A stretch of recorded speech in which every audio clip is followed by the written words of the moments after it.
Many of you are here today to listen to a speech, and to some degree you are right, but I, Jessica Camarillo, am here standing today to thank you. Jenny, Gail, Emily, Rachel, who was holding the camera, and Brandon, who is filling in for Anna Marie and Mary. Thank you.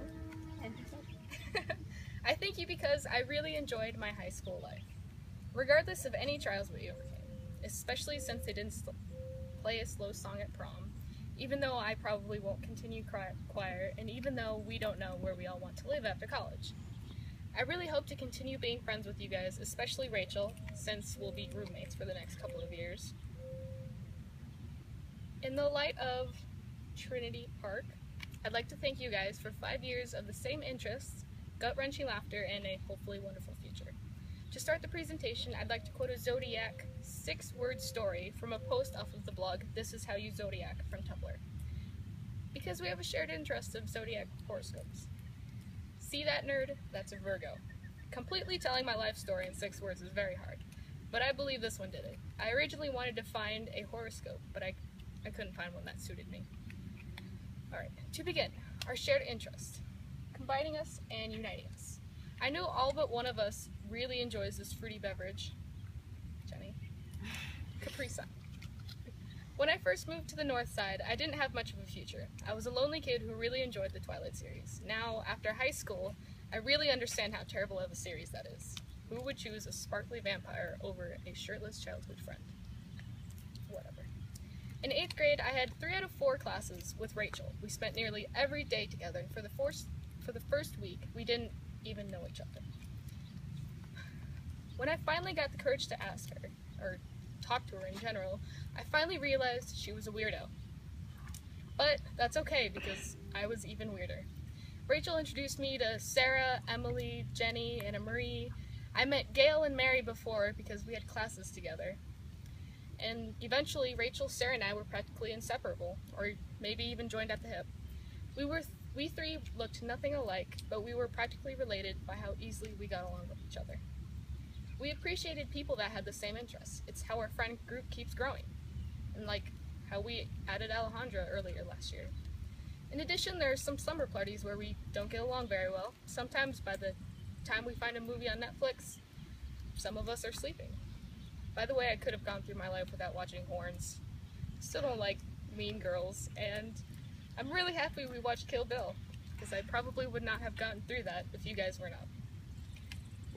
You guys were also another reason for me to stop drinking pot, which means you helped shape my Capri Sun addiction. Thank you. We've all broadened our horizons because of all the information we share with each other in a group chat. We share so much with each other thanks to technology, it's insane. No, really, it's insane. Sometimes I'll be working on my speech homework and I'll get a Snapchat from someone's cat, or I'll send one about my pug being grumpy. Continuing on to our gut-wrenching laughter, I know we all browse the internet and get a little kick out of it. I really wanted to bring a physical embodiment of the internet with me, but I think cards will have to do. There have been incidents in which we all have no idea how it happened, but we all laugh because of the dexterity of the context, and I know Brandon's gonna like this one. For example, like when Sarah won a poker with blank hand. I remember opting out of the game with a hand full of absolute garbage. None of my cards matched. But I remember Jenny actually going up against her until the very end. If I remember correctly, Jenny had 1 pair, and Sarah had garbage. Eventually, Sarah did win the game, but we were all really mad about it. Also, when we are playing Taboo, there are many instances where we make noises instead of words and use references to our friends to answer correctly, and I think Jenny and I had the best one. Jenny had a card, and it said mistake.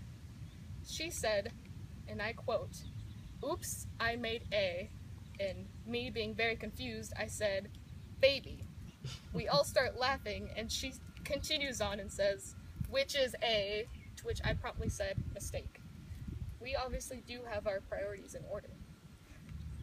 Continuing on to my 3rd point, a hopefully wonderful future. I understand that Emily and Anna Marie want to go to Iowa, as well as Brandon. I understand that Jenny, Mary, and Gail are going to stay here and study, and I understand that Rachel and I are going to go to USD. If anything, and I'm speaking for both of us, we expect the most out of your Snapchats, out of your Tumblr posts, and out of your Facebook posts. I hope to at least FaceTime every one of you at least maybe like every weekend or so. I really hope to plan out our future. I understand that Rachel and I are the only ones that are maybe a 3 or 4 year college, maybe Gail if she decides on that, and most of you are going to professional schools. And I understand that you guys like the sun, like the rain, like Maryland, and I hope we can all find out a place where we can all gather.